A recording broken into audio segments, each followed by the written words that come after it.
Nós iremos estudar a lição de número 13, que tem como assunto a conversão de Saulo. E nesta manhã o pastor João estará nos ministrando a palavra de Deus. Durante o comentário da lição, os irmãos têm liberdade para perguntarem, tirarem dúvida, questionarem também. Só façam um sinal com a mão e aí o pastor, no momento propício, irá dar oportunidade para o irmão. Amém? Vamos iniciar a nossa escola bíblica. Vamos ficar de pé em nome de Jesus. Orarmos dando início ao trabalho. Logo após o pastor João estará com a palavra. Nosso Deus, nosso Pai celestial que está no céu, queremos te agradecer, Senhor, por esta oportunidade tão gloriosa de estarmos nesta manhã para estudarmos a tua palavra em nossa escola bíblica dominical. Agradecemos ao Senhor pela vida de todos os irmãos que já se encontram neste lugar, que vieram, Senhor, porque atenderam ao chamado do Espírito e sentiram em seus corações a necessidade de conhecer-te melhor. Abençoa teu Filho que nos trará o ensino nesta manhã, que a graça do Senhor esteja com ele. Os nossos corações estão abertos, ó Pai. Nos ajuda a compreender e a aplicar em nossas vidas a Tua Palavra. É o que nós te pedimos, te suplicamos, no nome de Jesus Cristo. Amém. Pastor João. Tem edição aí só para mim? Não sabia não. Eu fui tirar a cópia ali e estava com problema. A cópia. Vai ser negócio, né? Eu posso prestar a minha, depois me dá logo. Para quem quer? Pois bem, nós vamos Eu tenho aqui. Eu tenho professor. dar continuidade à nossa Eu tenho professor. Quem? escola bíblica dominical. Essa é a terceira lição, né? A correção de Saulo de Tarso.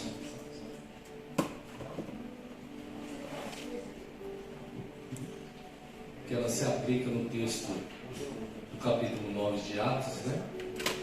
Se bem que, para melhor entendermos, devido também ao nosso tempo, né? Existem dois outros capítulos que falam bastante também da conversão de Paulo, né? Que não está aí no nosso livrinho. Tem o capítulo 22 e o capítulo 26 de Atos, né? Também traz como se fosse uma repetição, né? De uma forma bem, até mais particularidade sobre, né, a conversão de Paulo. Capítulo 22 e capítulo 26 seria bom também, né, como tarefa de casa, os irmãos estão lendo, né, que explica bem, né, sobre os martírios, né, sobre a sua conversão diante das autoridades, né, Agripa, e é paralelo, né, a esse capítulo 9 também, onde nós iremos, né, tratar o assunto. Amém? Então, é a terceira lição, como já disse, a conversão de Saulo de Tarso, e nós vamos iniciar aí com o nosso texto áureo, né? A glória de Deus. Já foi orado, né, irmãos? E que Deus possa ter a nossa mente e o nosso coração. Amém? Nesta linda manhã. Nos fala assim, nosso texto áureo, né? E indo no caminho, aconteceu que, chegando perto de Damasco, subitamente, né, de repente, o cercou um resplendor de luz do céu. E caindo em terra, ouviu uma voz que lhe dizia: Saulo, Saulo, por que me persegue? Né? Atos 9, versículo 3 e 4. A nossa verdade prática aí é a verdadeira conversão a Cristo. Leva em conta o arrependimento, né? O arrependimento, né? A consciência da pessoa, né, dos seus próprios pecados, né? Se arrependendo desse mesmo. A fé em Cristo e a completa transformação no pensamento, na vontade e na ação do homem, né? Tem a leitura diária e nós vamos, acredito que os irmãos têm lido, né? Durante os dias da semana, nós vamos para a nossa leitura bíblica em classe, né? Glória a Deus. Amém, irmãos? É bem conhecida na verdade, a história, a conversão de Paulo, ela é bem conhecida, né? De nós que somos leitores da Bíblia, né? Depois da ressurreição de Cristo, é um dos fatos mais importantes, né? Que aconteceram foi a conversão, né? De Paulo, que mais chamou a atenção assim dentro, né, do cristianismo, né, propriamente dito. Então, capítulo 9, verso 1 ao versículo de número 9, nos fala assim: e Saulo, respirando ainda ameaças e morte contra os discípulos do Senhor, dirigiu-se ao sumo sacerdote. Versículo 2, né, e pediu-lhes carta para Damasco, para as sinagogas, a fim de que se encontrasse alguns daquela seita, que era os do caminho, né, conhecido como os caminhos, que professavam a pessoa de Cristo, quer homens, quer mulheres, ou conduzisse preso a Jerusalém. E indo no caminho, aconteceu que, chegando perto de Damasco, subitamente o cercou um resplendor de luz, e caindo em terra, ouviu uma voz que lhe dizia: Saulo, Saulo, por que me persegues? E ele disse: quem é, Senhor? E disse o Senhor: se eu sou Jesus a quem tu persegues, eu sou Jesus a quem tu persegues. Duro é para ti recalcitrar contra os aguilhões. Versículo 6. E ele, tremendo e atônito, disse: Senhor, o que queres que faça? E disse-lhe o Senhor: levanta-te e entra na cidade, e lá te será dito o que te convém falar. E os varões que iam com ele pararam espantados, ouvindo a voz, mas não vendo ninguém. E Saulo levantou-se da terra, abrindo os olhos, e não via a ninguém. E, guiando-o pela mão, outros conduziram a Damasco. E esteve esses 3 dias sem ver, e não comeu e nem bebeu. Amém? Glória a Deus. Então nós vemos que foi algo sobrenatural, né, da parte de Deus, né, uma graça muito especial, né, da parte de Jesus Cristo para com Saulo. Por mais que nós, vendo a parte, né, anterior, né, de Saulo, né, a qual ele perseguia os cristãos, né, matava os cristãos em Jerusalém, ele pede autorização ao sumo sacerdote para ir, né, adentrar a região da Síria, né, rumo a Damasco, né, para também ali maltratar, né, e capturar, até mesmo trazendo preso, até mesmo para matar a terra de Jerusalém, né? Então nós vemos que Deus, através da sua infinita graça e bondade, Deus vai de encontro, né? Engraçado que muitas vezes nós, pelas nossas, né, no caso de Paulo, mas pelas nossas intempéries, né, nossas dificuldades de vida, a gente que vai até Jesus, né, buscar socorro.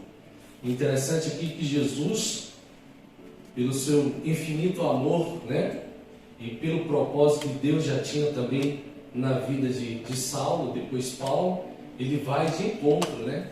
Vai de encontro. Eu acho interessante isso, que muitas das vezes nós que vamos, né, à busca de Deus, né, a melhorar, né, de vida, a mudar de vida, e aqui Deus vendo a dureza de coração dele, eu acredito, né, a dureza dele, achando que fazendo aquilo ele estava fazendo para agradar a Deus, né, porque Saulo ele era um judaizante, né, um homem que era muito dedicado ao judaísmo. Então ele achava que ele estava fazendo aquilo, perseguindo, né, aquela, entre aspas, seita, né, que eram os cristãos que ali professavam o nome de Cristo.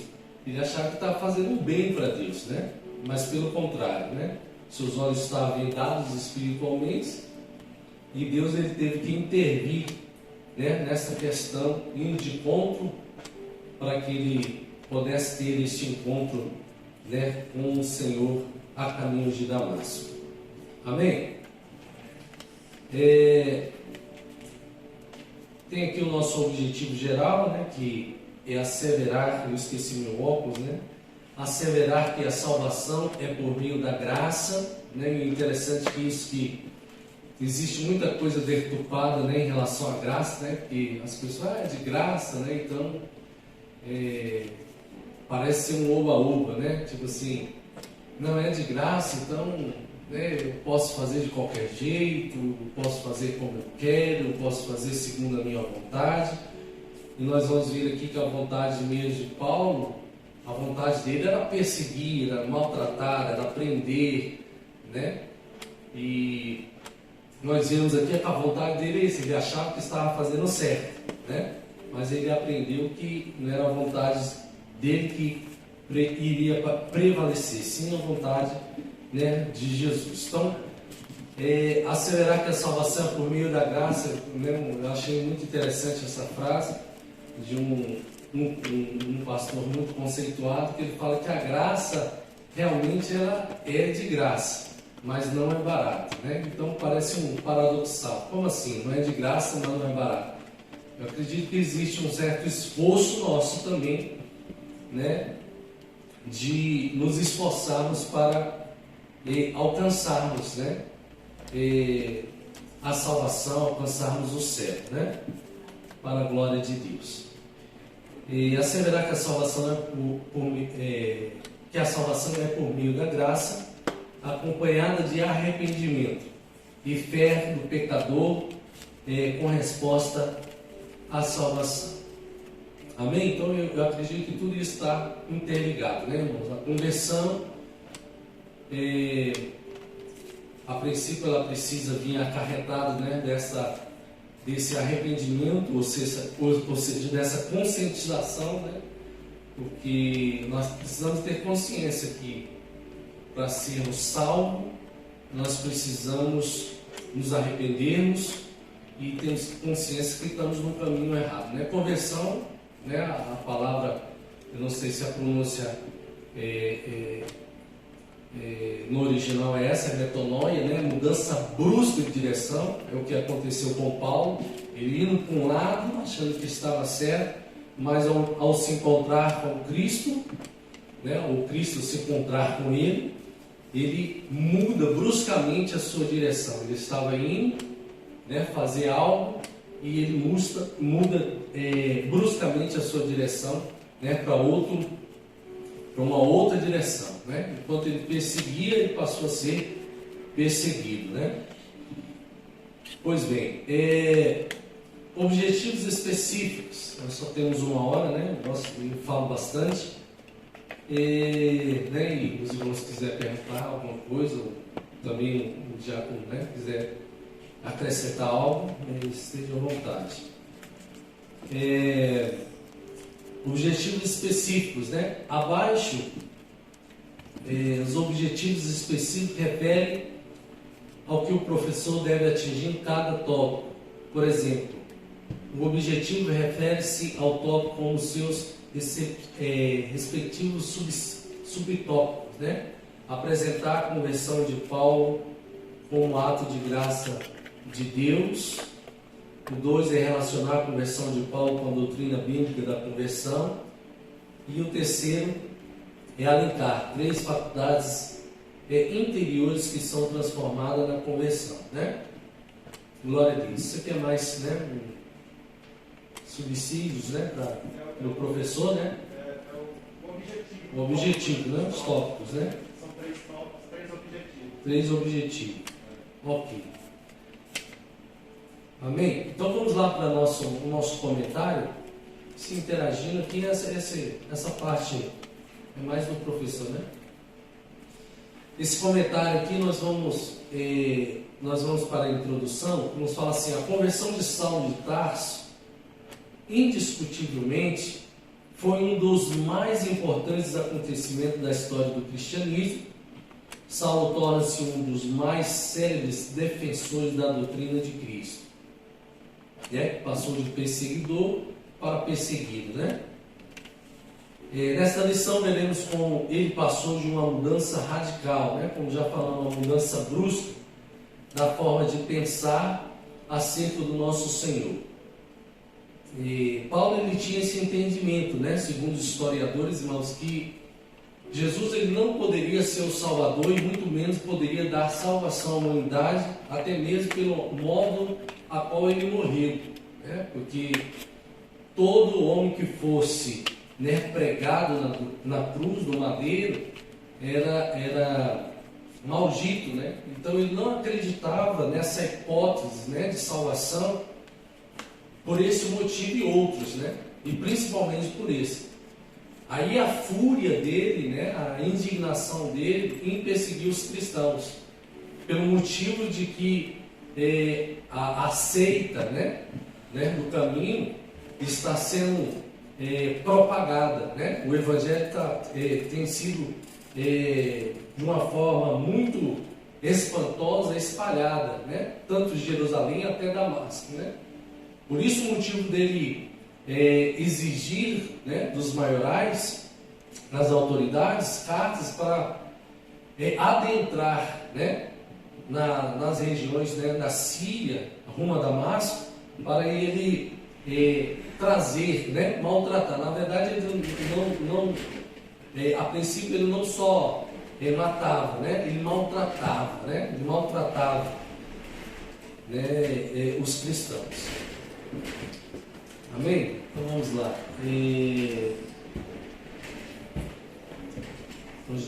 Veremos como ele passou de uma mudança radical na forma de pensar acerca do nosso Senhor, né? E com esse impacto, né, ao caminho ele viu. Ele teve esse encontro que eu estudando assim, eu vejo aqui, irmãos, um novo nascimento, né? Um novo nascimento. A partir daí, na vida de Paulo, né? De Saulo, no caso, né? Conforme eu disse ontem à noite, né? O novo nascimento é o encontro, né, irmãos? O encontro. Como Nicodemos, João 3, teve ali com Jesus à noite, um encontro. Ele teve um encontro com Jesus. Então, a partir daí é o primeiro passo. É o início, né, do processo de conversão, né? O nascimento. Ele teve esse encontro com Jesus e a partir daí você vai ver que ele ficou cego, né, fisicamente. Se você ver dentro do âmbito espiritual, ele era cego espiritualmente, né? Agora ele ficou cego fisicamente. Cego espiritualmente porque ele não conseguia enxergar a graça, né, de salvação da pessoa de Cristo e perseguir os cristãos. E agora, né, trocou-se essa cegueira, né? Abriu-se a sua visão espiritual, ele entendeu e enxergou a salvação da pessoa de Cristo, né? No propósito de salvação, até mesmo sobre a vida dele, e agora ele se torna cego fisicamente falando, né? E aí você vai ver dentro do contexto bíblico, capítulo 9, que a partir daí ele já não passa mais ver, mas ele começa a orar e jejuar, né? Então nós vemos um princípio aí realmente de arrependimento, né? Um princípio de conversão, né? De novo nascimento, né? Ou seja, de um transformar de um homem tão severo e mau, né? De coração, para uma pessoa que agora teve uma mudança, né? Drástica, né? Radical, ok? Então vamos lá. Jesus chamou, pulei aqui, de forma de pensar acerca do nosso Senhor. No caminho para Damasco, de um modo poderoso, Jesus chamou a razão e entendimento de Saulo. A este mudou de atitude por meio de uma impactante experiência sobrenatural, né? Assim, se por um lado Cristo tomou a iniciativa, por outro Saulo respondeu, né, à altura, né, com arrependimento e fé. Amém? Então nós vemos aí, Jesus chamou e ele o atendeu, né? A conversão de Saulo, o tópico 1 aí, a conversão de Saulo é um ato de graça de Deus, um ato especial, né, da graça de Deus. Conversão de Saulo e a sua experiência sobrenatural. Em Atos 9:3, né, o Dr. Lucas narra a impactante experiência sobrenatural de Saulo no caminho para Damasco, surpreendido pelo resplendor do céu, mais forte que a luz do sol do meio-dia, né? Então foi algo muito impactante, né? O perseguidor da igreja caiu por terra e ficou cego, né? Conforme está aí escrito nas Escrituras, capítulo 9 de Atos. Se pelos argumentos racionais Saulo não ouvia sobre Jesus, o crucificado, a luz que ofuscou seus olhos trouxe a voz do próprio Senhor, que o confrontou de uma forma impactante. Saulo, Saulo, por que me persegues? Atos 9, versículo 4. Né? Com a sua ida para Damasco, o perseguidor tinha a intenção de acabar de vez com os seguidores de Jesus, né? Mas foi surpreendido por uma experiência sobrenatural, né? Uma experiência realmente sobrenatural. Eu falei aqui, acho que foi na quinta-feira, um pouquinho do meu testemunho, algo que eu estava, né? Não é uma coisa que eu falo isso de boca cheia, né? Porque tem pessoas que contam do seu passado, né? O ex-prostituta, ex-drogado, com boca cheia, né? Eu era terrível, né? E na verdade nós falamos isso com muita vergonha e arrependimento, né? Na verdade, eu acho que eu nunca, pelo menos aqui em Toyota não, eu falei do meu testemunho, né? Andava com pessoas que não serviam a Deus, e dentro de uma, resumindo, né? Porque nosso tempo não é muito, e eu ouvi, irmãos, nitidamente dentro de um sunaco a voz de Deus. Eu nunca mais ouvi nunca mais ouvi assim, altivo. É como se nós estivéssemos aqui conversando, né? Deus falar comigo, né? Já tinha, aí entra aquelas questões que eu já falei para os irmãos, que às vezes a gente, será que foi Deus mesmo? Será que Deus entraria dentro de um sunaco para falar com uma pessoa? Né? Só tinha eu de brasileiro em Rondins, tinha cambodiano da Camboja, tinha pessoas da Romênia, mais mulher, né? Romeniana, cambodiana, tinha espanhola, e bom, tinha todo tipo de raça que não falava português, porém ouvir, né? E eu depois duas coisas de chope, eu falei, agora, depois de duas coisas de chope, eu estou meio agora ouvindo vozes, né? Mas a partir dali, naquele momento, eu vi que a minha vida não era mais a mesma, né? Eu não tinha mais vontade de ir para lá. Eu perdi esse amigo, né? Que ele era filho do dono da fábrica, ele era Semo, né? Filho do Chachô. E eu perdi, porque a partir daí eu já não tinha mais vontade de ir, né? E a minha vontade era estar lá ao lado da minha esposa, até mesmo alguns irmãos aqui conhecem a minha esposa, né? A mais, né? Alguns irmãos, a missionária, sabe que a missionária, lá em casa eu falo que ela é um homem e eu sou a mulher, porque ela, sabe? E ela sempre foi assim. Claro que depois dela adentrar ao Evangelho, ela melhorou bastante, mas o que ela tem que falar, ela não rodeia, né? Ela não passa a mão, ela pega e pá, né? Então eu sempre questionava isso. Você é muito assim, mas é filho de militar, tem toda uma questão, né, de criação, uma questão até mesmo de acolher, ser muito, né, não todos, é claro, não podemos generalizar, frio nessa questão, mas eu via um transformar muito grande na vida dela. E eu tive muita vontade também, né, de conhecer esse Cristo a qual ela estava servindo. Amém? Então vamos lá.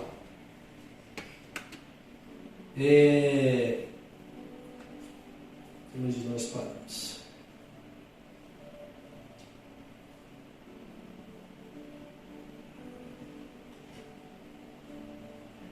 Atos 4, 9. Vem aqui.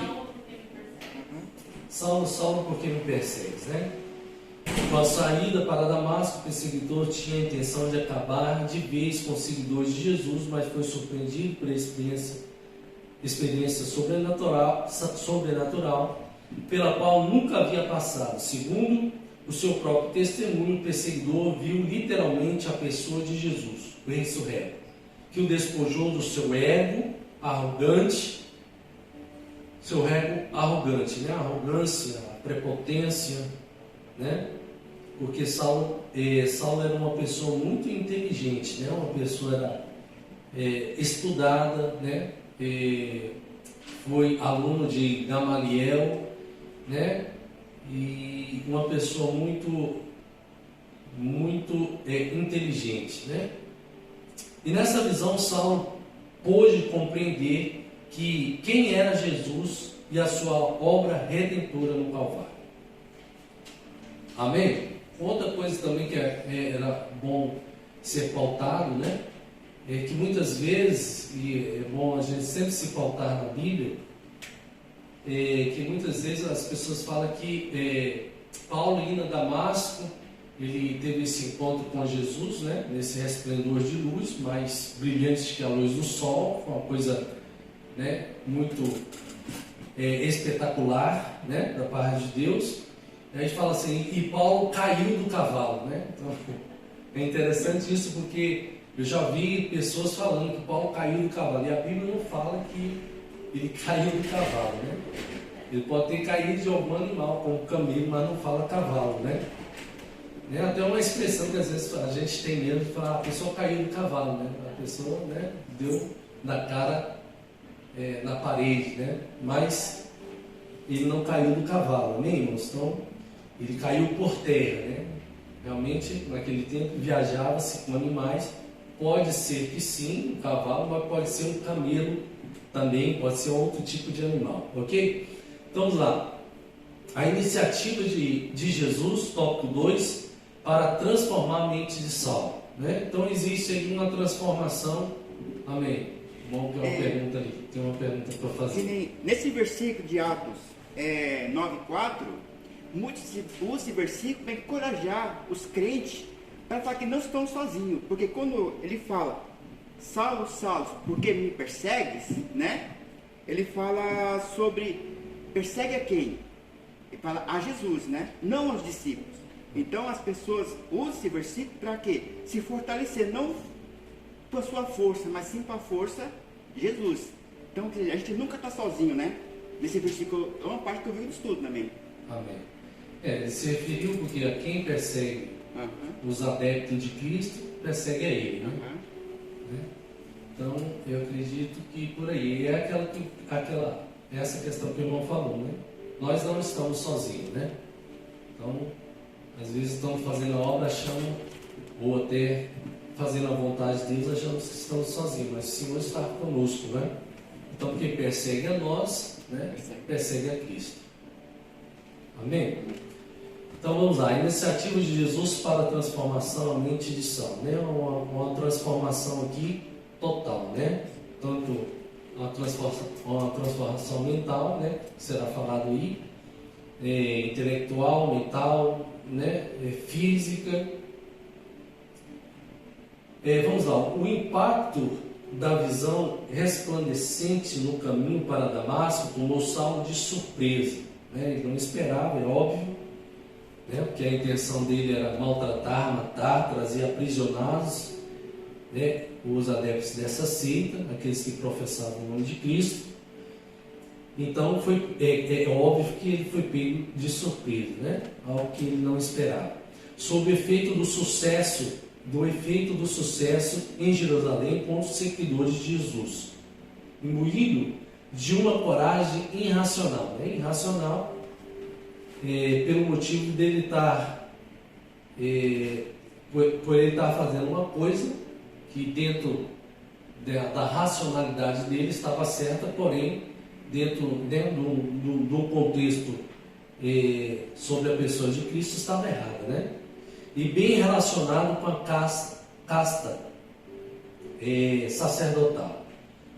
Saulo havia pedido cartas brancas das autoridades religiosas de Jerusalém para perseguir os seguidores de Jesus com o mesmo rigor e na máxima. Entretanto, dada a dureza do coração de Saulo, o Senhor tomou a iniciativa de sacudir a sua estrutura física, né, psicológica e espiritual, agindo pessoalmente na sua direção. Né? Como já dissemos aqui, né, não foi uma decisão de Paulo ir até Jesus, mas foi Jesus que foi até Paulo. Né?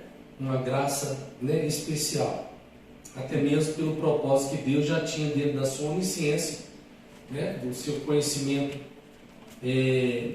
sobrenatural, né, de Deus, divino, a qual ele seria um vaso escolhido, né, para fazer a sua grande obra. Amém? Pastor João, Sim. me chamou a atenção da última parte desse tópico, né, que a decisão do Senhor Jesus de sacudir a estrutura física, psicológica e emocional de Paulo devido à dureza do coração dele. Então foi uma intervenção divina mesmo, porque a determinação dele era tão cega, né? Ele estava tão cego por aquilo que estava fazendo, que Cristo decidiu, por sua graça, como o senhor está falando aí, né, se revelar a ele. Sim. E através dessa revelação que Cristo fez de si mesmo, isso trouxe um impacto profundo na vida de Paulo, e ele começou então a refletir sobre aquilo que ele estava fazendo, né?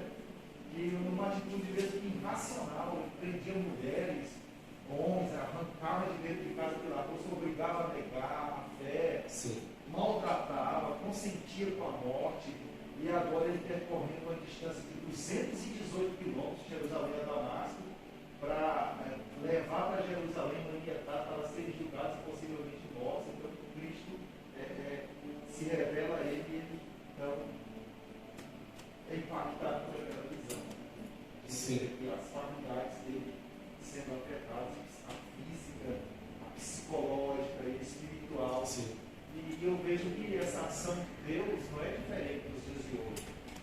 As pessoas, quando nós nos mostramos resistentes à ação de Deus na nossa vida, então tudo começa a cooperar, né, as nossas faculdades mentais, espirituais, emocionais, intelectuais, elas começam a serem afetadas para que então nós passemos um estado, passemos a um estado de razão e compreendemos o propósito de Deus em tudo aquilo que está acontecendo. Sim. Verdade. Até então, no versículo 9 desse capítulo, fala que por 3 dias ele esteve cego, não comeu e nem bebeu. Né? Eu acredito que ele ficou, né, porque nós somos seres inteligentes, ele ficou pensativo aqui, nossa, que coisa, né? Eu acredito que ele teve tempo para pensar, né, com você, né? E refletir. E foi a última visão dele, porque ele estava cego, a última visão dele foi a de Cristo. Então, tipo assim, ele teve tempo para pensar, né, naquilo que ele fez, o que ele estava fazendo e aquilo que tinha acontecido com ele, né, rumo a Damasco, né? Então foi algo realmente muito impactante, né, na vida de Paulo, né, no caso de Saulo aqui, na sua conversão, muito, muito interessante, né? E realmente acontece muitas vezes nas nossas vidas, né? Algo que chocante, que nos choca, né, que nos chama a atenção e nos faz pensar, né? Porque eu acredito, irmãos, que Deus, ele é amor, né? Deus, ele é bondade, é benignidade. Deus, ele não vai fazer nada, por mais que isso doa em nós, mas Deus, ele não vai fazer nada por mais que doa isso para o nosso mal, né? O propósito de Deus é sempre o nosso bem, né? Eu acredito que um pai, ele nunca vai fazer algo, mesmo que seja, que traga dor ao filho, mas que seja para o mal, né? Sim, sempre para o bem. As coisas que acontecem, que eu sou mais coração mole em casa, né? Como pai. O missionário já fala, não, eu falei que eu não vou fazer, eu não vou fazer. Eu já sou mais coração, né? Mas eu entendo a posição dela, porque na verdade é para ensinar, né, o filho, para ele aprender, né? Eu entendo. E às vezes, muitas vezes, eu tenho, por mais que me doa, né? Eu tenho um coração muito de mãe, vamos dizer assim. Ela tem um coração mais de pai. Não, já falei que não. Então ele tem que aprender que é assim. Ela tem que aprender que é assim, né? E ela não se dobra, né? Eu já tenho o coração mais mole. Mas eu acredito, é mais ou menos por aí. Eu acredito que Deus ele trabalha mais ou menos assim na nossa vida também. Que nem da parte de Paulo, né? Revendo o estudo de quinta-feira, lembra que o pastor falou sobre o seu amigo que virou ranchô? O que acontece? Sobre autoridade, a pessoa se torna autoridade. Então acaba esquecendo a amizade, como você fez no seu estudo, não é? Sim. Da quinta-feira. Então, Paulo, acho que como ele foi submetido a um nível de ensino, ele não queria, se multiplicar. Igual a história dos 2 bois. Você coloca um boi velho e um novo. O novo não sabe que vai até o final. Ele vai puxando. O velho não, vai de caminho, vai devagarzinho. Uma vez que tem um estudo de jeito, né? Então Paulo, ele por fé, por ensino que ele teve, ele não é que ele fez porque, mas sim que ele foi ensinado dessa forma, não é? Seria. A doutrina dele seria, né? Então ele achava que tudo que estava fazendo estava errado. Judaísmo. Sim, verdade. Pois bem, vamos adiante, né? Tópico 3 aí. A graça salvadora se manifestou a Saulo. A carta aos Efésios, capítulo 2, versículo 8, ele diz: pela graça sois salvos, por meio da fé, isto não vem de vós, é dom de Deus. Na epístola de Tito diz também: porque a graça de Deus se há manifestado, trazendo salvação a todos os homens. Tito 2,11. Logo, o ponto de partida da experiência de salvação de todos os homens é a graça de Deus, né, irmãos? É a graça, que é um favor que nós não merecemos, né? Não merecemos, por mais que a pessoa seja boa, faça o bem, a salvação não é por obras, né, para que ninguém se glorie. Então, é uma graça de Deus. Amém? É um favor que nós não merecemos. Está aqui, né? Essa graça é um favor imerecido de Deus, que a sua justiça é satisfeita da morte expiatória de Jesus. Aqui o mérito todo é de Cristo, né? Então, toda honra, toda glória é para Cristo, né? Aos Romanos, ele escreve: porque todos pecaram destituídos da glória e estão destituídos da glória de Deus, sendo justificados gratuitamente pela sua graça, pela redenção que há em Cristo Jesus. Então aprove a Deus, né, pela sua infinita graça e misericórdia, né, salvar, né, a Paulo. Amém? Romanos 3, 23 e 24, esse versículo que acabamos de ler. Ou seja, a graça é um favor otorgado por Deus aos pecadores que estão debaixo, né, de sua ira, né, porque somos pecadores, né, e assim acendemos a ira de Deus pela nossa desobediência. Evidentemente, a conversão de Saulo foi mais do que um convencimento intelectual sobre Jesus, né? Como já dissemos aqui, né? Ele teve tempo para raciocinar, para tomar consciência de que tudo aquilo que ele estava fazendo, né, estava fazendo de uma forma irracional, né? Mas graças a Deus por isso ele conseguiu enxergar esse arrependimento, essa graça de Deus, e se tornou aí um grande homem, um grande apóstolo, né, do Senhor, né? Ela foi o fruto da obra regeneradora, né? Ele foi regenerado novamente, regeneradora, né? Ele foi regenerado novamente por Cristo Jesus, né? Pelo Espírito Santo em sua vida, levando a confessar que Jesus era o Senhor e Salvador da sua vida. Amém? Uma experiência realmente sobrenatural, né? Para a glória de Deus. tópico 2, né? Salve a doutrina bíblica da conversão. Nós temos 15 minutos. A conversão começa ao arrependimento, né? A questão que nós falamos, né? Arrependimento, para ser trazido aos nossos corações o arrependimento, nós temos que ter consciência dos nossos próprios pecados, né? Então, parte daí, né? Arrependimento, eu vou me arrepender, né? De alguma coisa, eu tenho que ter consciência daquilo que eu estou fazendo, ou daquilo que eu fazia errado, né? Então, eu me arrependo, né? Eu vou aqui na irmã Eliana, eu piso no pé dela, e se eu não tiver arrependido, não, eu estou certo, ela me provocou, né? Então, tipo assim, eu tenho que ter a convicção, né? A consciência de que eu estou errado, eu não poderia ter feito isso com ela, então preciso ter essa consciência que eu estou errado, então preciso me arrepender do que eu fiz e pedir perdão à irmã Eliane, né? Então, parte daí, né?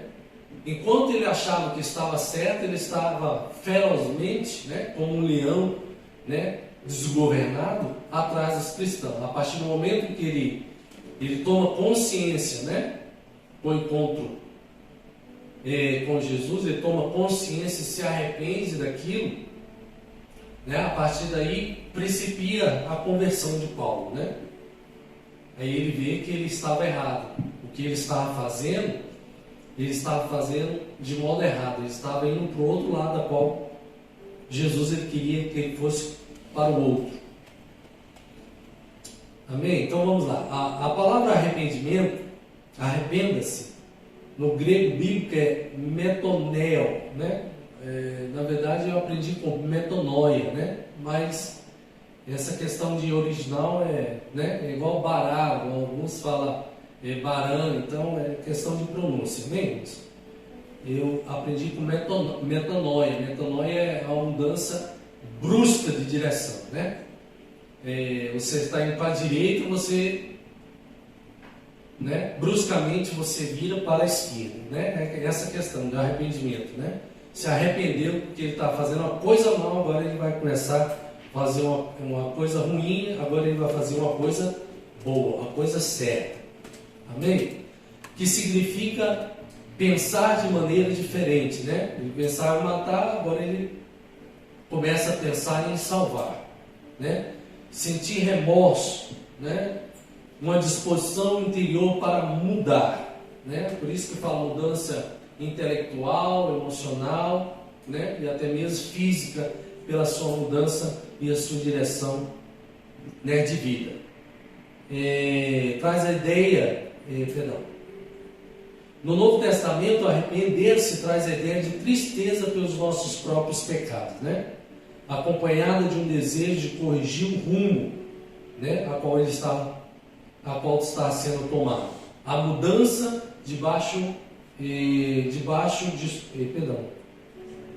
eu fui lá para cima. É a mudança na mente que induz a correção de caráter e de conduta moral. Atos 3:19. É a contrição, né? Contrição do coração e o desejo de mudar de atitude quanto ao comportamento de uma vida cotidiana. Lucas 15:10. Isso é a obra do Espírito Santo. João 16:7-8. Portanto, a conversão é uma parte do processo de salvação do pecador. Eu gosto disso, a questão de processo ou níveis, né, como fala, porque isso é interessante, porque cada pessoa é cada pessoa, viu, irmão? E a gente não pode falar, mas Paulo, ele teve um encontro, e automaticamente ele já estava orando, e talvez numa vida de processo, de nível de conversão de uma pessoa para outra, às vezes demora, né? Então a gente não pode cobrar algo que aconteceu de uma forma sobrenatural na vida de Paulo e querer igualar todas as pessoas, né? Assim como aconteceu com Paulo, não. Então foi uma experiência que nós vemos que foi sobrenatural com o propósito de Deus, pela graça de Deus na vida de Paulo. Não quer dizer que vai acontecer na vida de todo mundo, né? Então por isso que precisamos entender que às vezes um processo, às vezes, da vida de conversão na vida de um e outro, às vezes é mais demorado e outros é mais rápido, né? Amém? Que às vezes, mas não viu Paulo, no outro dia já estava, olha, orando, jejuando, né? E às vezes a gente tende a cobrar isso, né? Às vezes dos irmãos. E isso é perigoso, né? Amém? Temos que ter paciência.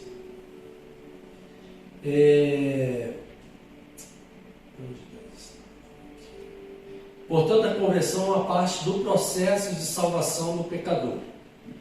Ela assinala o início, né, do despojamento do velho homem, né? Como falei, é o ponto de partida, é o início, né, da conversão, né, de se despojando ou se despindo, né, do velho homem, né, para se revestir do novo homem agora, né? Uma nova vida, um novo nascimento, né? Uma nova direção, um novo pensamento, uma nova maneira de agir, né? Na pessoa de Cristo Jesus, né? Aquele que roubava não rouba mais, aquele que se prostituía não se prostitui mais, né? E assim sucessivamente. Então a gente vê aí, pastor João, a conversão, né? Se converter a Cristo não é seguir a doutrina de uma igreja. Sim. Se converter a Cristo é muito mais do que isso. Muito mais. É uma mudança nos pensamentos, é uma mudança no modo de falar, no modo de andar, de agir, de pensar. de pensar. Né? E essa mudança, essa regeneração, essa transformação, ela acontece aqui dentro. E como o pastor João falou, é um processo que às vezes é rápido, como foi acontecendo em Paulo, né?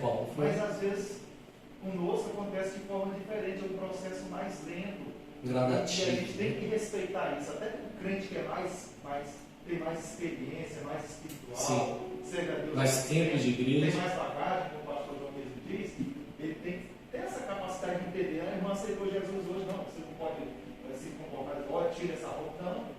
Né? É como eu me converti, e aí um dia eu cheguei no armário da minha esposa, tava os brincos dela e tudo, não vai jogar isso aqui, eu vou jogar tudo fora, porque ela tem que ser crente também.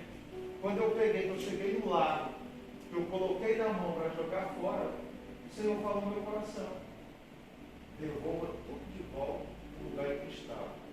Eu farei a obra, devolvi. Porque depois minha esposa aceitou Jesus como Salvador, e hoje, como eu costumo dizer, é mais crente do que eu. Né?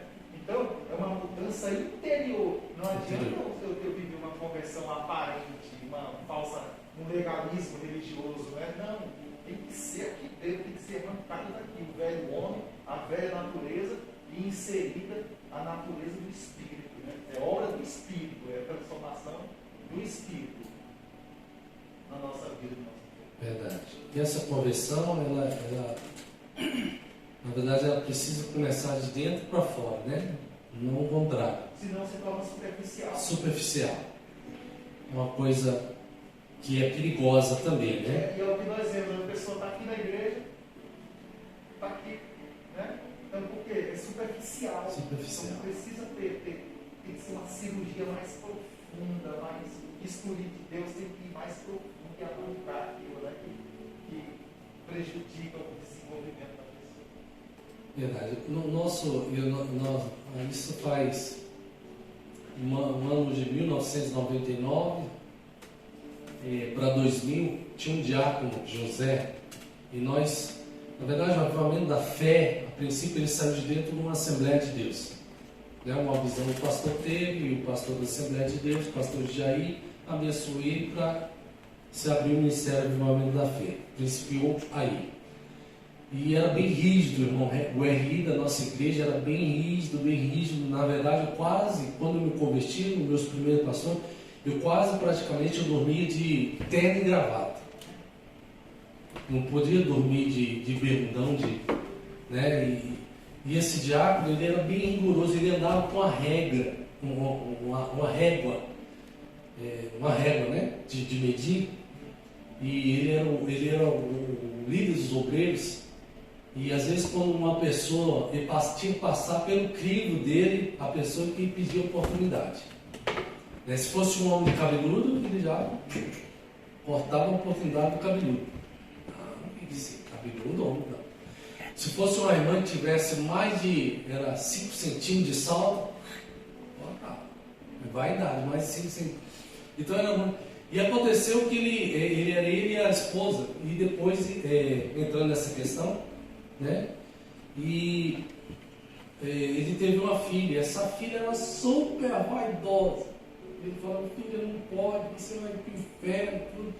É por isso que eu acredito que certas coisas acontecem, não com uma questão de vingança, mas para Deus mostrar e abrir os nossos olhos em relação a muitas coisas, né? Porque não é um salto que vai nos salvar, ou vai, né, nos levar para o inferno, ou coisa de tal, né? É essa transformação interior, né?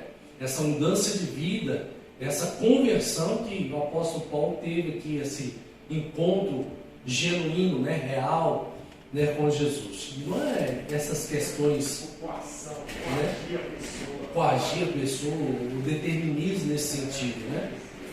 Mas sim o seu encontro, o seu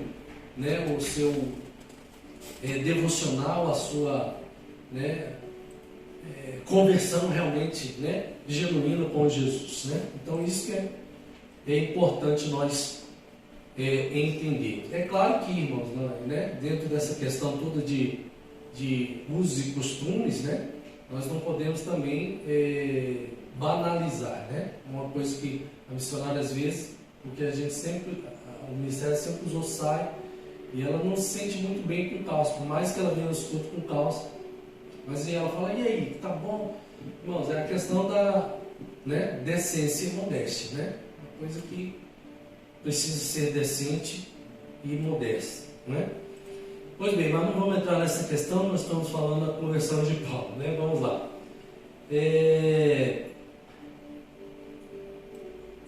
Que fala assim: ela assinala o início do despojamento do velho homem e aponta para o revestimento do novo homem, né?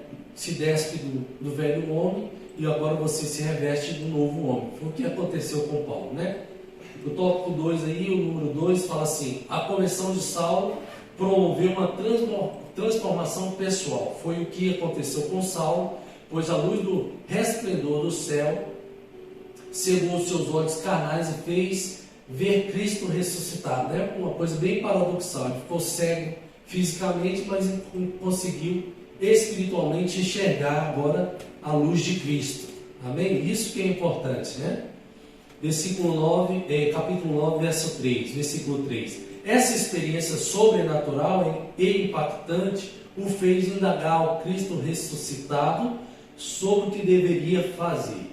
Né? Agora, né, ele se despoja, né, da sua vontade. Agora, não vou fazer mais a minha vontade, né, que era perseguir os cristãos. Agora, o que o Senhor quer que eu faça? Né? E aí, ele passa a entender, né, o propósito, começa a passar a entender o propósito, né, de Deus, ou seja, de Cristo, né, na sua vida. De uma vontade egoísta e individualista, Saulo demonstra agora completa resignação à vontade soberana, né, de Cristo. Capítulo 9, verso 6, que o Senhor quer que eu faça, né? Tópico 3 aí, a conversão faz parte da doutrina bíblica da salvação, né?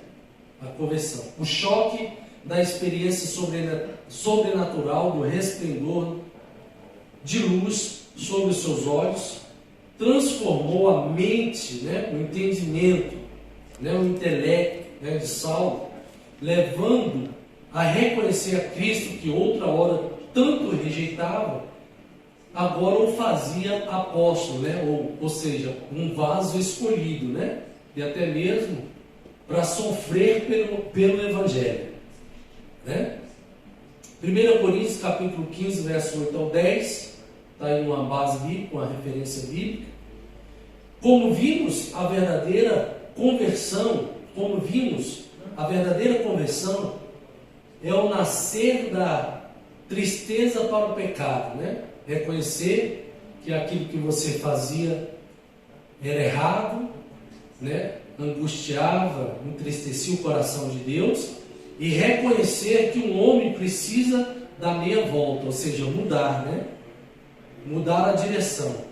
Estava indo contra Deus, agora ir em direção a Deus, a Jesus. É uma mudança de que tem raiz, é uma mudança que tem raiz na obra regeneradora, né? Ser regenerado, ser transformado, deixar, né, que o Espírito Santo o transforme, efetuada na vida do pecador, né? Uma transformação, né? Uma regeneração, uma lavagem feita pelo Espírito Santo na vida nossa, né? Como pecador, como obra de Deus. A conversão é uma manifestação externa da regeneração operada pelo Espírito Santo no interior do homem. Aquilo que está dentro tem que refletir fora. Amém? Que implica a mudança de pensamento. Antes eu pensava mal, agora eu penso bem, né? Antes eu pensava em perseguir, maltratar, em me vingar, agora esse pensamento ele precisa ser contrário, né? Vontade, né, e ação. Antes eu fazia a minha vontade, né? Hoje eu faço a vontade de Deus. E ação, né? Atitude, né? Antes eu atuava de uma forma errada. Hoje eu atuo de uma forma certa. Uma mudança que altera, uma mudança radical, né? Que altera todo o curso da vida do pecador, né? Efésios 4, 25 ao 30, nós não vamos ler. É o ato divino pelo qual Deus faz com que o pecador volte para Ele em arrependimento, né? Em genuíno arrependimento e fé, né? Esse arrependimento ele precisa ser genuíno, senão é um remorso, né? Remorso é aquilo que, né, você peca hoje, aí você, ai meu Deus, eu errei, mas amanhã está pecando de novo, né? Arrependimento é quando você se arrepende e não volta mais a fazer aquilo, né? Foi o que aconteceu na vida de Paulo, né? Ele perseguia, se arrependeu, ele matava, se arrependeu, ele não voltou mais a perseguir, a matar os cristãos, pelo contrário. Amém? Portanto, uma verdadeira conversão revela uma poderosa transformação na vida, né, do convertido. Amém, irmãos? Então, para os irmãos que chegaram depois, é bom. O capítulo 9 fala sobre a conversão de Paulo, propriamente dito, mas o capítulo 22 e o capítulo 26 também nos dá bases também muito fortes sobre a conversão do apóstolo, né? Para a glória de Deus. Não está aí no nosso livrinho, mas só para uma particularidade maior de entendimento. Amém? Glória a Deus. Vamos rapidamente aqui finalizar, falar as 3 faculdades interiores transformadas na conversão. A primeira, a faculdade intelectual, né? Nós já temos uma pincelada aí ao decorrer da leitura da lição. Neste campo da alma, o homem muda o seu modo de pensar, né? Como já falamos, e reconhece a sua condição de pecador. Isso é primordial, né, na conversão. Essa mudança de pensamento, né, na área, na verdade, emocional, né, na área intelectual, né, da alma. Né? A alma é o nosso psique, a nossa vontade, o nosso desejo, é o nosso entendimento, é o psique, né, no original. Então isso precisa ser mudado. Outro tempo, nós talvez, antes de nós não aceitarmos Jesus, nós pensaríamos diferente. Bateu, levou, né? Fez de uma forma, eu vou me vingar, né? E olho por olho, dente por dente, né? Mas esse entendimento precisa ser mudado, né? Na nossa mente e em nosso coração, que é tudo psique no original, amém? A Bíblia chama isso de conhecimento do pecado, né? Conforme Romanos 3,20. Por isso nenhuma carne será justificada diante dele, ou seja, de Deus, pelas obras da lei, porque pela lei vem o conhecimento, né, do pecado. Amém? Então essa mudança, ela precisa ser vivificada, amém? Em nós, que estamos nesse processo de conversão, amém? O 2 é a faculdade das emoções. Neste campo da alma, né? nós já temos uma pincelada aí também, já falamos sobre isso. O pecador experimenta uma mudança de sentimento na vida interior, onde se manifesta a tristeza, né, pelo pecado contra um Deus santo e justo. Em 2 Coríntios 7:10 está escrito: porque a tristeza, segundo Deus, opera o arrependimento para a salvação. Essa tristeza, né, das nossas falhas, né, diante de Deus, dos nossos pecados. Nós nos entristecemos, né? É o verdadeiro arrependimento, né? Opera o verdadeiro arrependimento para a salvação, da qual ninguém se arrepende, mas a tristeza do mundo opera a morte. No Antigo Testamento, o salmista Davi demonstra tristeza pelo seu pecado e roga por uma misericórdia.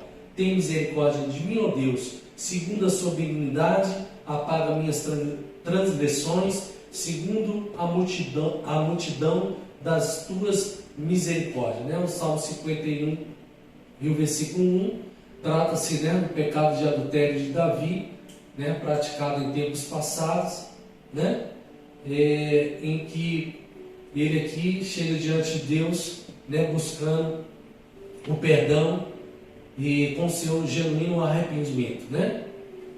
E a última aqui é a vontade, a faculdade da vontade, né? Se o homem está convencido em seu intelecto, né, na sua mente, no seu coração, esse sentimento a respeito de seu pecado, resta-lhe agora exercer a sua vontade, né? A sua vontade, né, de praticar, de fazer, de atitude, né, de mudança, né, de vida. O pecador agora pode pensar, desejar e fazer o pecador agora pode pensar, desejar e fazer o que deve ser feito para a glória de Deus, né? Filipenses 4, 8 e 9, né? Até aquele famoso versículo, né, que tudo que devemos pensar e aquilo que nós devemos fazer, né, pensar, pense em louvor, né, levar a nossa mente agora em outro âmbito, né, irmãos, né? Antes a gente pensava em coisas que não procediam da parte de Deus. Hoje nós vamos pensar, né, em louvor, nós vamos pensar nas coisas que são de cima, do alto. Amém? Com imagem para a glória de Deus, fazer o que é feito para a glória de Deus. Como imagem de Deus, o homem foi dotado da faculdade de escolher livremente. Entretanto, infelizmente, o pecado fez separação entre a vontade do homem e a de Deus. Por isso, o Espírito Santo atua para convencer o homem do pecado, da justiça e do juízo. João 16:8, para então unir a vontade de Deus com a vontade de Deus, a vontade de Deus com o homem, né? Há uma teoria que afirma que o homem perdeu completamente o livre-arbítrio por ocasião do pecado. Refutamos essa ideia. Com o auxílio da graça divina e ajudado pelo Espírito Santo, o homem pode escolher e decidir e mudar de vida, né? Não vou entrar nessa questão de livre-arbítrio, né? Ou até mesmo questão de predestinação, que é uma coisa bem mais dentro da onisciência de Deus. Deus, ele sabe de tudo, né? Não é que Deus predestinou, né? Ou que Deus escolheu, nós escolhemos, né? Mas é que Deus, daqui a 10 anos à frente, Deus já sabe o que nós vamos escolher, né? Então não é que Deus predestinou isso, né? Senão seria fácil, né? Mas não, Deus, ele nos dá o livre-arbítrio de escolher a mudar, e precisamos mudar dia após dia. Amém, irmãos? Glória a Deus.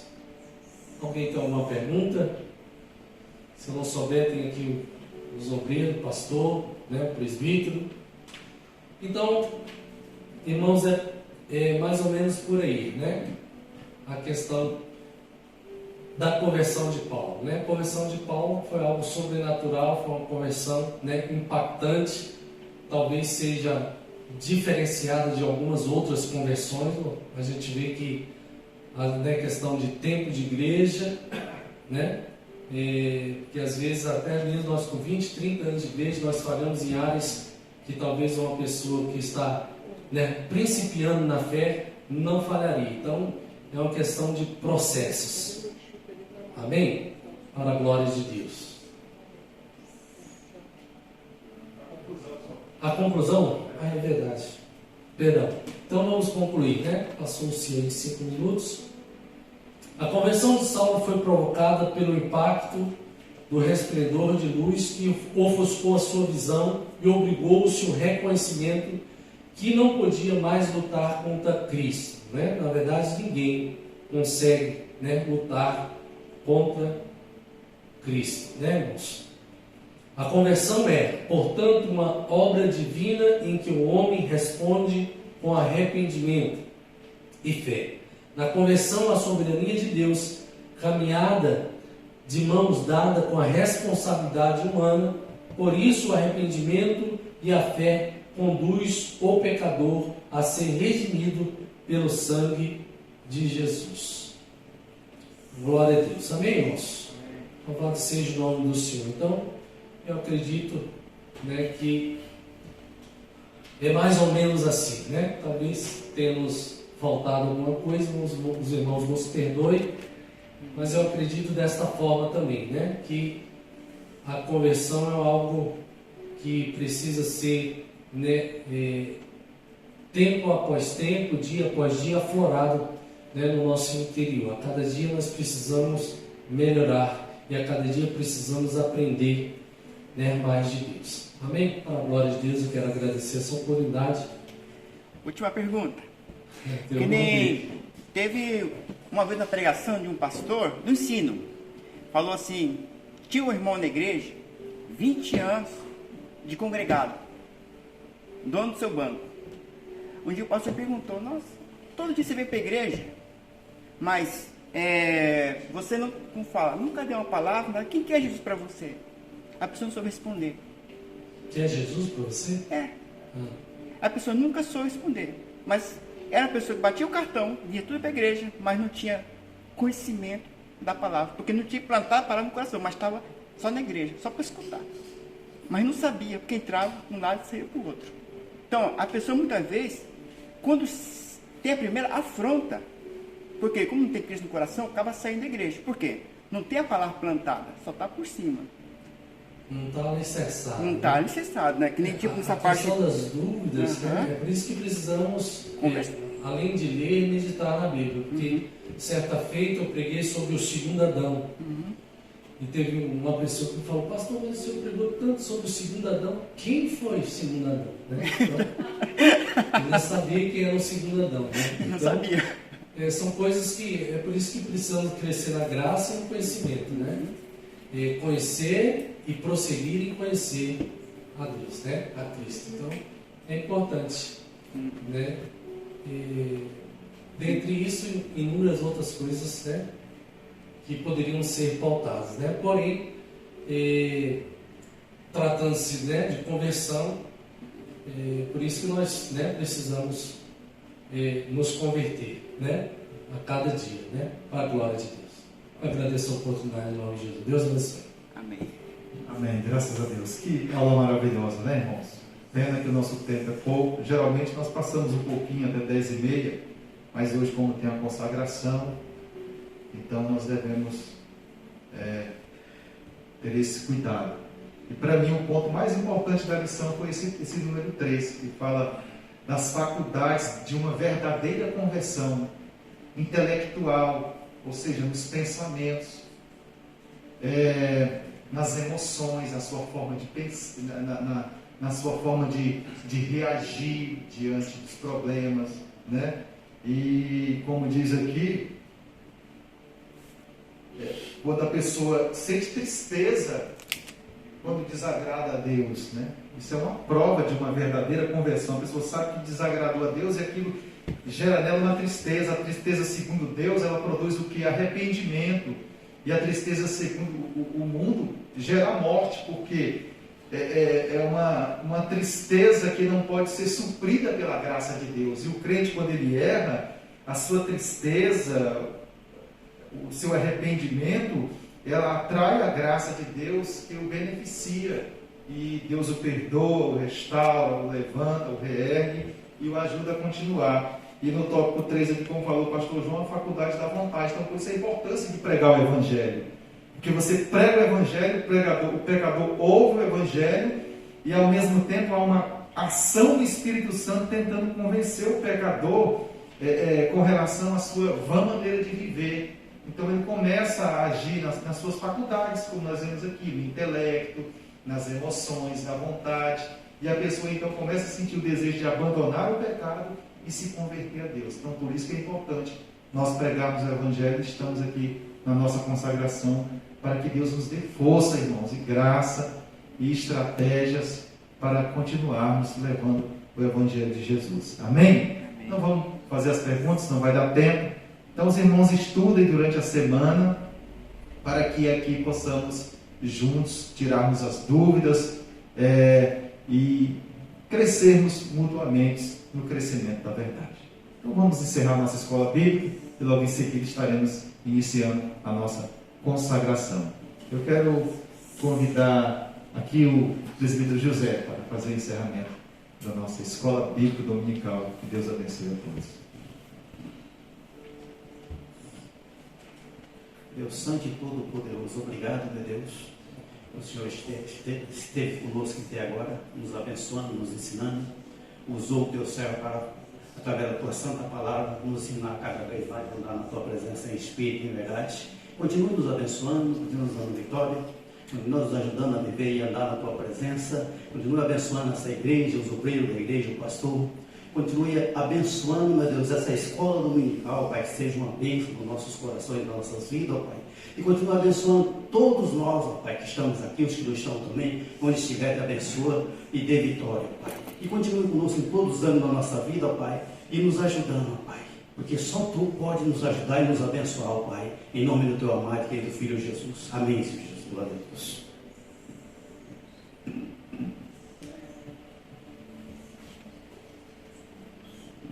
Graças a Deus. Está encerrado, irmãos, a nossa escola bíblica dominical. E nós vamos, o irmão que puder, ficar para a consagração. Aquele que não puder, nós entendemos. A irmã Fátima vai tomar a segunda dose da vacina, não vai poder ficar. Mas o irmão que puder, ficar na consagração. Que Deus o abençoe. Nós vamos cantar um hino da harpa cristã. Os irmãos que não têm lição, eu fui tentar tirar ali uma cópia, mas estava com problema a impressora. Então o importante é imprimir hoje a lição próxima para estudar durante a semana, e no domingo que vem vamos chegar aqui cheio de Deus, né? Cheio de conhecimento, cheio da palavra de Deus. Os irmãos podem sentar, não é? Tá bom então, minha esposa não vai poder ficar, a irmã Eliane também. Tá bom, o pastor Tony vai dar uma saidinha, mas já volta. Então vamos cantar um hino da harpa cristã. Não sei se os irmãos têm a harpa cristã. Se não tiver, tem um aplicativo, tem o celular, o smartphone, dá para encontrar bem facinho. Cantar o 151 da harpa cristã. Senhor. Hino 151. Fala, Jesus querido. Depois nós vamos ler uma palavra e tirarmos o nosso primeiro período de oração. Fala, Jesus querido, fala-me hoje sim. Fala com tua bondade, fica ao pé de mim. Meu coração aberto está pra tua voz ouvir. Enche-me de louvores e gozo pra te servir. Fala-me suavemente, fala com muito amor. vencedor para sempre, livre te hei de pôr. Fala-me cada dia, sempre em terno tom, ouvir tua voz eu quero, e neste mesmo som,